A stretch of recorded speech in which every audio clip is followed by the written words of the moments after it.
আসসালামু আলাইকুম, কী অবস্থা সবার? ডেনমার্কের কোপেনহেগের মধ্যে আমাদের বাংলাদেশ এমবেসিতে আসছিলাম একটু। তো এখন এখান থেকে আবার আমি সেন্ট্রাল কোপেনহেগে যাবো, ওখানে যেতে আবার ট্রেন লাগবে। অবশ্যই এখানে বেশিরভাগ সমস্যা হলো ল্যাঙ্গুয়েজই। আমি তো এদের ল্যাঙ্গুয়েজটা বুঝিও না। এদের ইয়ার মধ্যে লেখা আছে ডেনিশ ল্যাঙ্গুয়েজে। তো আমি এই ভদ্রলোকটাকে বলছি আমাকে একটু হেল্প করতে, ও আমাকে টিকিটটা কেটে দিছে। আমার কাছে সামথিং 6 ইউরো পর্যন্ত গেছে আমার, 40 এখানকার ডেনিশ করোনা গেছে আমার। তো এখন আমি ওখানে যাচ্ছি। দেখেন, একটা জিনিস যদি আপনাদেরকে দেখায়, পুরো ট্রেনটা খালি, আমরা দুটা লোক শুধু। এত বড় একটা ইলেকট্রিক ট্রেন, পুরোটাই খালি, আমরা দুটা লোক।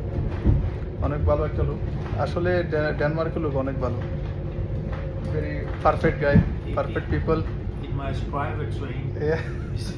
nobody. We are only two people, all full of. ওকে, দেখা হবে ইনশাল্লাহ। দেখেন ট্রেনটা আসলে অনেক বড়, পুরো ট্রেনটা খালি। ডেনমার্কে একটা জিনিস দেখলাম, এই দেখেন এখানে এটা হলো central station, Copenhagen main station হলো এটা।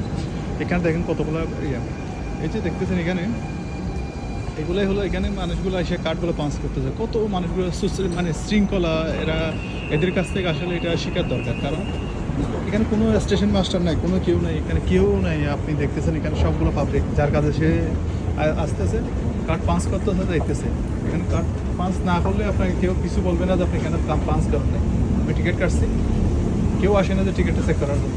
এমন একটা দেশ, এবং সুশৃঙ্খল দেশ আসলে। এটা আমাদের ইয়ার বাইরে, এটা এরকম সভ্য দেশ আমরা হতে গেলে আরও আমাদের মনে হয় 200-300 বছর লাগবে, মেবি হবে না, তারপরেও হবে না, যেটা আমি চিন্তা করতেছি আর কি।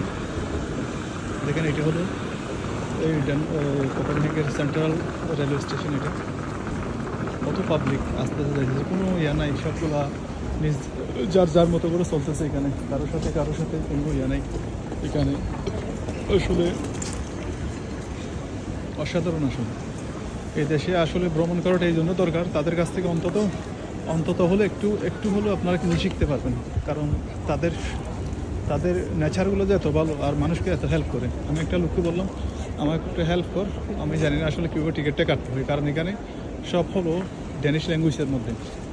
তো আমাকে সে নিজে হেল্প করলো, কেমনে কী করতে হয় সব কিছু দেখাই দিল, করলাম। একটু ভালো লাগলো আর কি। মানুষের প্রতি আসলে এক একটা দেশের মানুষের এক রকম ইয়া, এটা দেখলাম আর কি।